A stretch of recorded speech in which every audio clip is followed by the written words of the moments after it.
Kisah kelahiran Dajjal dan masa kecilnya yang mengerikan. Dajjal adalah seorang manusia pendusta dan penebar fitnah terbesar yang lahir dari keturunan Yahudi, Yahudza. Dalam berbagai riwayat, Dajjal kelak akan dibunuh oleh Nabi Isa alaihi salam di akhir zaman. Peristiwa ini menjadi salah satu tanda-tanda terjadinya hari kiamat. Dajjal bukan jin ataupun makhluk lain, tetapi ia manusia yang ditangguhkan ajalnya seperti halnya Nabi Isa alaihi salam. Dajjal lahir di negeri Samirah atau Samaria, negeri kecil di Palestina warisan Nabi Sulaiman. Negeri Samirah ini berasal nama seorang dari Bani Israel yaitu Musa Samiri yang artinya pembuat berhala sapi emas. Ia pengikut Nabi Musa alaihi salam yang kemudian sesat dan merupakan tokoh kafir yang disebut dalam Al-Quran. Dajjal lahir dari seorang ayah dan ibu keturunan Yahudi, yang 31 tahun tidak dikaruniai anak. Ketika lahir, Dajjal menjadi anak yang paling menyengsarakan kedua orang tuanya, sebagaimana digambarkan oleh Nabi Muhammad dalam sebuah hadis. Ayah dan ibu Dajjal melewati pernikahannya selama 30 tahun tanpa melahirkan satu anak pun. Kemudian lahirlah dari mereka seorang anak laki-laki yang buta sebelah matanya. Ia menjadi orang yang paling berbahaya dan paling sedikit manfaatnya bagi kedua orang tuanya dan bagi umat manusia.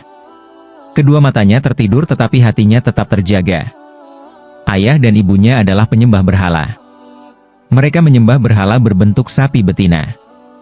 Menurut Dr. Isa Daud dalam bukunya Kemunculan Dajjal di Segitiga Bermuda, Dajjal lahir 100 tahun sebelum kelahiran Nabi Musa alaihi salam.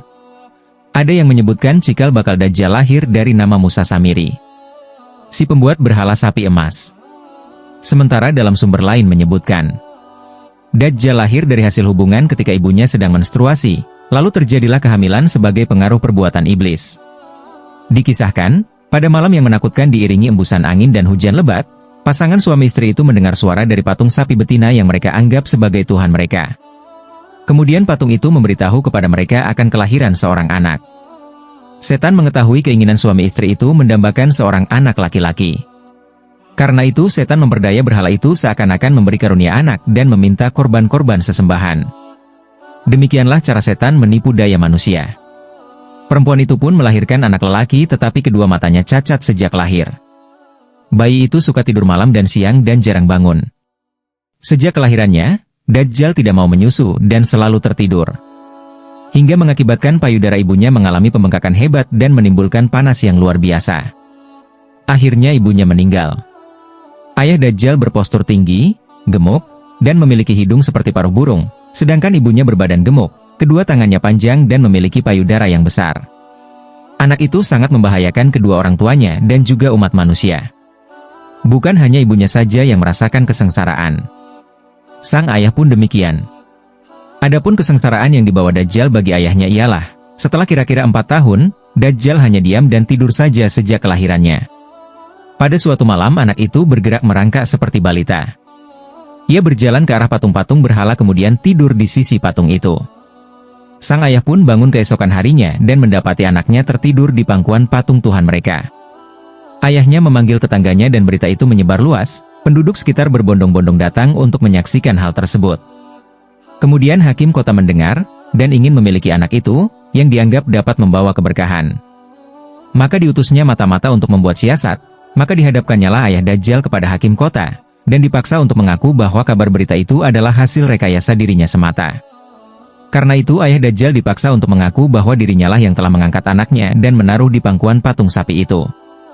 Karena ayah Dajjal menyangkal tuduhan itu, ia dipenjara dan disiksa. Sementara Dajjal diambil oleh hakim dan dirawat di dalam istana. Dalam menghadapi siksa di penjara, ayah Dajjal tidak kuat, sehingga ia terpaksa mengakui kebohongan itu. Setelah ia mengaku, ayah Dajjal pun diusir. Maka tinggallah ia sebatang kara karena ulah anaknya itu. Dalam keterasingannya itu ayah Dajjal meninggal dalam penderitaannya. Setelah berada di dalam istana selama kira-kira 1 tahun 1 bulan, negeri Samiri dilanda bencana dahsyat. Tuhan memusnahkan negeri itu karena perbuatan penduduknya menyembah berhala dan maksiat yang melampaui batas. Kemudian Tuhan memerintahkan Jibril menyelamatkan anak itu dan membawanya ke sebuah pulau terpencil yang terletak di tengah-tengah lautan luas yang disebut Laut Yaman. Pulau yang didiami Dajjal ini dikenal dengan nama Jazirah, yakni sebuah pulau yang terdapat ular mengerikan dan hewan berbulu tebal. Hewan melata yang berbulu lebat inilah yang menjaganya selama Dajjal mendiami pulau itu. Hewan ini disebut sebagai Al-Jasasah, yang bisa berbicara layaknya manusia. Pulau itu berukuran kecil, bagaikan tumpukan bebatuan. Pulau itu terpisah dari gugusan pulau-pulau yang banyak jumlahnya. Dajjal sepanjang hari dan sepanjang tahun selalu tidur layaknya penghuni gua. Sahabat beriman, Dajjal merupakan sosok pendusta besar yang muncul menjelang hari kiamat. Dajjal mengaku Tuhan dan dapat melipat bumi. Ia dapat menyesatkan manusia dari kebenaran dan hanya sedikit manusia yang bisa selamat dari fitnah dan tipu dayanya.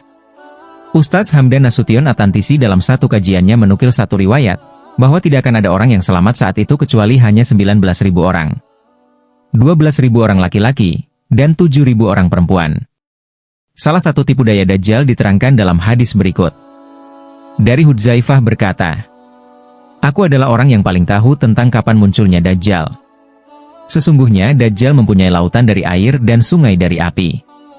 Apa yang kalian lihat sebagai api sebenarnya adalah air, dan apa yang kalian lihat sebagai air sebenarnya adalah api. Maka siapa dari kalian yang mendapati hal itu dan ingin minum, hendaklah ia minum air yang berupa api dalam pandangannya, sebab ia akan mendapatkan air yang sesungguhnya." Abu Mas'ud Al-Badri berkata, "Demikianlah aku mendengar Nabi Muhammad bersabda." Hadits Sunan Abu Daud nomor 3760. Ustaz Hamdan menjelaskan secara ringkas ciri-ciri Dajjal dikutip dari kitab Fathul Majid karya Syekh Nawawi Al-Bantani. Berikut ciri-cirinya. 1. Tidak punya jenggot. 2. Tidak punya kumis. 3. Buta mata sebelah kirinya. 4. Mata kanannya berlumur darah. 5. Di keningnya tertulis kafir. 6. Panjangnya 80 hasta. 7. Lebar bahu ke bahu 30 hasta. 8. Keningnya 2 hasta. 9. Di keningnya terdapat tanduk yang patah. 10. Rambutnya seperti ranting kayu. 11. Salah satu tangannya lebih panjang dari yang lain. 12. Ia dapat menyentuh awan dengan tangannya. 13. Dapat menangkap ikan dari dasar laut dengan tangannya. 14. Ikan itu dia panggang di matahari. 15. Jika ia masuk laut, airnya hanya sampai mata kakinya. 16. Keluarnya dari hurasan. 17. Dia berteriak 3 kali yang teriakannya dapat didengar manusia dari timur sampai barat. 18. Ia dapat melipat bumi. 19. Punya himar atau keledai yang buntung ekornya. 20. Antara telinganya 40 hasta. 21. Di daun telinganya yang satu dapat berteduh 70 orang. 22. Langkahnya setara dengan perjalanan 3 hari 3 malam. 23. Di punggungnya ada mimbar dari tembaga. 24. Pengikut awalnya golongan jin dan pemain musik. 25. Setiap kali diperdengarkan musiknya, maka orang yang mendengarnya akan tertarik dan mengikutinya. 26. Jika ia suruh awan agar hujan, maka hujan pun datang. 27. Jika ia suruh sungai mengalir, maka air pun mengalir.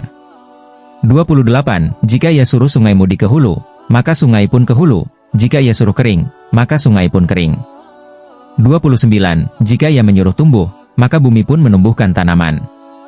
30. Jika ia menyuruh keluar kandungan bumi, maka bumi mengeluarkan kandungannya. 31. Ia mempunyai gunung yang terbuat dari roti, sementara manusia saat itu berada dalam krisis, paceklik, kesusahan dan kelaparan. Tidak ada yang mendapatkan makanan kecuali orang-orang yang mengikuti Dajjal. 32. Ia mempunyai surga dan neraka tipuan. 33. Ia mengaku sebagai Tuhan dan mengajak semua manusia agar mengimaninya sebagai Tuhan. 34. Ia didampingi 2 malaikat, yang satu sebelah kanan, dan yang satu lagi sebelah kiri. Setiap kali Dajjal mengatakan akulah Tuhan kalian, maka malaikat yang sebelah kanan mengatakan kau bohong. Namun, sayangnya tak seorang pun yang mendengar ucapan malaikat ini. Malaikat yang di sebelah kiri menjawab ucapan malaikat yang di kanan dengan ucapan kamu benar. Maka manusia mengira malaikat itu membenarkan ucapan si Dajjal. Tipu daya Dajjal, salah satu cara Dajjal memperdaya manusia adalah, Dajjal akan berkata, jika aku menghidupkan kembali ayah dan ibumu, apakah engkau mau bersaksi kepadaku bahwa akulah Tuhanmu? Maka orang tadi menjawab, iya. Maka saat itu setan pun menyerupai ayah dan ibunya, dan keduanya berkata, wahai anakku, ikutilah dia, sebab ia adalah Tuhanmu. Demikian dahsyatnya tipu daya Dajjal dan ciri-cirinya, semoga kita semua terhindar dari tipu daya Dajjal. Sekian terima kasih, wallahu a'lam bishawab.